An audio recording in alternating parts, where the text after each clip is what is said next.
Iran மீது America வான்வெளி தாக்குதலை நடத்தியுள்ளது. போர் விமானங்கள் மூலம் தாக்குதல் நடத்தப்பட்டிருக்கிறது. ஈரான் நாட்டில் உள்ள 3 அணு மையங்கள் மீது தாக்குதல் நடத்தியதை அதிபர் டிரம்ப் உறுதி செய்திருக்கிறார். இதனால் உலகப்போர் வெடிக்கும் அபாயம் ஏற்பட்டுள்ளது. அமெரிக்க ஜனாதிபதி டொனால்டு டிரம்ப் ஈரான் மீது அமெரிக்கா நடத்திய தாக்குதல் குறித்து ஒரு அறிக்கை வெளியிட்டுள்ளார். அதில் போர்டோ, நடான்ஸ் மற்றும் இஸ்ஃபஹான் ஆகிய 3 அணு அமைப்புகள் மீது வெற்றிகரமாக தாக்குதல் நடத்தி முடிக்கப்பட்டது என குறிப்பிட்டிருக்கிறார். டிரம்ப் வெளியிட்டுள்ள அறிக்கையில், ஈரானில் உள்ள 3 நியூக்ளியர் சைட்ஸ் மீது நாங்கள் வெற்றிகரமாக தாக்குதல் நடத்தி முடித்துவிட்டோம். போர்டோ, நடான்ஸ் மற்றும் இஸ்ஃபஹான் ஆகிய இடங்களிலும் தாக்குதல் நடத்தப்பட்டது. அனைத்து விமானங்களும் தற்போது ஈரான் வான்வெளியை விட்டு வெளியேறிவிட்டன. போர்டோவில் உள்ள முக்கிய தளத்தில் முழு அளவிலான வெடிகுண்டுகள் வீசப்பட்டன. அனைத்து விமானங்களும் பத்திரமாக திரும்புகின்றன. இந்த சாதனையை நிகழ்த்திய அமெரிக்க வீரர்களுக்கு எனது வாழ்த்துக்கள். உலகில் இதை செய்யக்கூடிய ராணுவம் வேறு எந்த நாட்டிலும் இல்லை. அமைதிக்கு இதுவே சரியான நேரம். இந்த விஷயத்தில் நீங்கள் காட்டிய கவனத்திற்கு நன்றி என கூறியிருக்கிறார். டொனால்டு டிரம்ப் அவர்களின் இந்த அறிக்கை சர்வதேச அளவில் கவனத்தை ஈர்த்துள்ளது. அமெரிக்கா ஈரான் அணு உலை மற்றும் ஆராய்ச்சி அமைப்புகள் மீது வான்வெளி தாக்குதல்களை தொடங்கியது. ஈரானின் அணுசக்தியை முடக்கும் நோக்கத்தில் இந்த தாக்குதல்கள் ஈரானின் வான் பாதுகாப்பு அமைப்புகள் மற்றும் ஏவுகணை உள்கட்டமைப்பை குறிவைத்து நடத்தப்பட்டுள்ளது. போர்டோ போன்ற ஆழமான சுரங்கப் பகுதியில் அமைக்கப்பட்டுள்ள அணுசக்தி வசதிகளையும் அமெரிக்கா அளித்திருக்கிறது. ஸ்டெல்த் வகை விமானங்களான B-2 ஸ்டெல்த் பாம்பர்ஸை பயன்படுத்தி பங்கர் பஸ்டர் குண்டுகள் மூலமாக தாக்குதல் நடத்தப்பட்டிருக்கிறது. இதன் மூலம் ஈரானின் சுரங்க அணு ஆயுத அமைப்புகள் அழிக்கப்பட்டுள்ளன.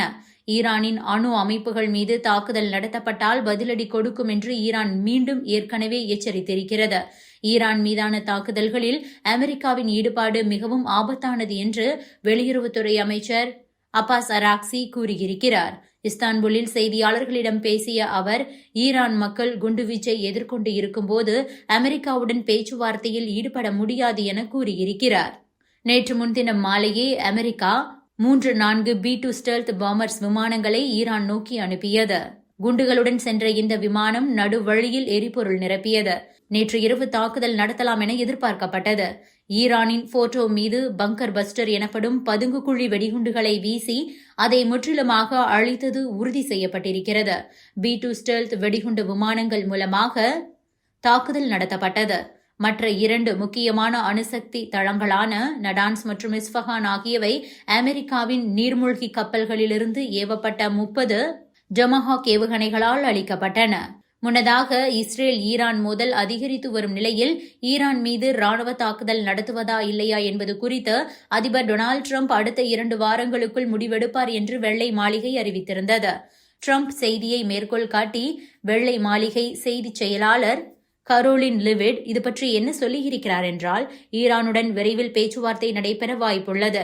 எனவே அடுத்த 2 வாரங்களில் டிரம்ப் ஒரு முடிவை எடுப்பார் என கூறியிருந்தார். ஆனால் அவர் அப்படி குறிப்பிட்ட 2 நாட்களில் இந்த தாக்குதல் அவசரமாக நடத்தப்பட்டிருக்கிறது. இந்த போரில் அமெரிக்கா நேரடியாக களமிறங்கியதன் மூலமாக இந்த போர் ஈரான் இஸ்ரேல் போர் என்பதை தாண்டி சர்வதேச போராக வெடிக்கும் அபாயம் ஏற்பட்டுள்ளது. ஈரான் மீது அமெரிக்கா நடத்தியுள்ள தாக்குதல்கள் மூலம் அங்கே அணுக்கசிவு ஏற்படும் அபாயம் ஏற்பட்டுள்ளது. இந்த தாக்குதல்கள் உலகை அணு ஆயுத பேரழிவை நோக்கி தள்ளும் என ரஷ்யா எச்சரித்துள்ளது. அமெரிக்கா நடத்திய வான்வழி தாக்குதல்களால் ஈரான் நாட்டின் நடான்ஸ் அணு உலையில் கதிரியக்க கசிவு ஏற்படும் அபாயம் ஏற்பட்டுள்ளதாக கூறப்படுகிறது. இதனால் அங்கே அணு கசிவு ஏற்பட்டு மக்கள் கடுமையாக பாதிக்கப்படும் அவலம் ஏற்பட்டுள்ளது. ஏற்கனவே சில நாட்களுக்கு முன்பு சர்வதேச அணுசக்தி முகமையின் இயக்குநர் ஜெனரல் ரஃபேல் குரோசி வெளியிட்டிருந்த அறிக்கையில், ஈரான் நாட்டின் நடான்ஸ் அணு உலையில் இஸ்ரேல் நடத்திய வான்வழி தாக்குதல்களால் கதிரியக்க மற்றும் ரசாயன கலப்படங்கள் ஏற்பட்டதை உறுதிப்படுத்தினார். நடான்ஸ் வளாகத்தில் ஏற்பட்ட பாதிப்புகள் குறித்து குரோசி என்ன சொல்லியிருந்தார் என்றால், நடான்ஸில் உள்ள அணு உலை அமைப்பில் இஸ்ரேல் தாக்குதலால் கதிரியக்க மற்றும் ரசாயன கலப்படம் ஏற்பட்டுள்ளது. அந்த வசதிக்குள் இருக்கும் ஆல்பா துகள்கள் போன்ற கதிர்வீச்சை தகுந்த பாதுகாப்பு நடவடிக்கைகள் மூலமாக மட்டுமே இனி கட்டுப்படுத்த முடியும். கசிவு ஏற்பட்டுள்ளது பற்றி தீவிர ஆய்வுகள், சோதனைகளை செய்து வருகிறோம் என தெரிவித்திருக்கிறார். யுரேனியம் 235ஐ 60% வரை செறிவூட்டும் பைலட் எரிபொருள் செறிவூட்டும் ஆலையின் மேற்பரப்பு பகுதியை இஸ்ரேலிய தாக்குதல்கள் அழித்துவிட்டது. அங்கேயும் நாங்கள் ஆய்வு செய்து வருகிறோம். சேதங்களை மதிப்பிடுவதற்கு, அணுசக்தி பாதுகாப்பு மற்றும் ஈரான் நாட்டின் பாதுகாப்பை உறுதி செய்வதற்கும் ஈரான் அணுசக்தி ஒழுங்குமுறை ஆணையத்துடன் நமது அமைப்பு தொடர்பில் இருந்து வருகிறது. ஈரான் தற்போது நடான்ஸ் எரிபொருள் செறிவூட்டும் ஆலை மீது மட்டுமே தாக்குதல் நடத்தியதாக உறுதிப்படுத்தியிருக்கிறது. இந்த வசதியில் எரிபொருள் செறிவூட்டும் ஆலை மற்றும் பைலட் எரிபொருள் செறிவூட்டும் ஆலை உள்ளது. அந்த அணு உலையில் உள்ள முக்கிய மற்றும் அவசரகால மின் அமைப்புகள் உட்பட மின்சார உள்கட்டமைப்பும் அழிக்கப்பட்டதாக கூறியிருக்கிறார். நிலத்தடி கேஸ்கெட் மண்டபத்திற்கு எந்தவிதமான சேதமும் ஏற்படவில்லை என்றாலும் மின்சாரம் தடைப்பட்டதால் அங்குள்ள கூலண்ட் பாதிக்கப்பட்டிருக்கலாம்.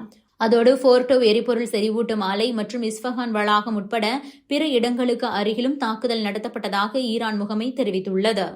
இந்த வசதிகளில் யுரேனியம் மாற்றும் வசதி, எரிபொருள் தகடு தயாரிக்கும் ஆலை, எரிபொருள் உற்பத்தி ஆலை, யுரேனியம் டை ஆக்சைடு பவுடர் ஆலை ஆகியவையும் அடங்கும். இந்த இடங்களில் ஏற்பட்ட சேதத்தின் முழு அளவையும் அணுசக்தி முகமை ஆய்வு செய்து வருகிறது.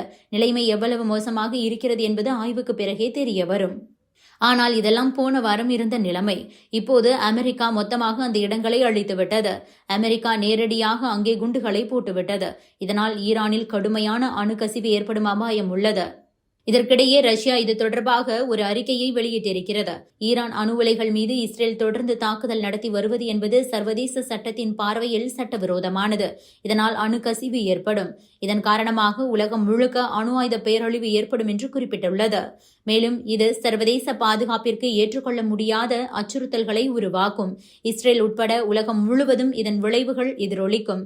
இது அணு ஆயுத பேரழிவை நோக்கி தள்ளும் என கூறியிருக்கிறது Russia. Subscribe to One India and never miss an update.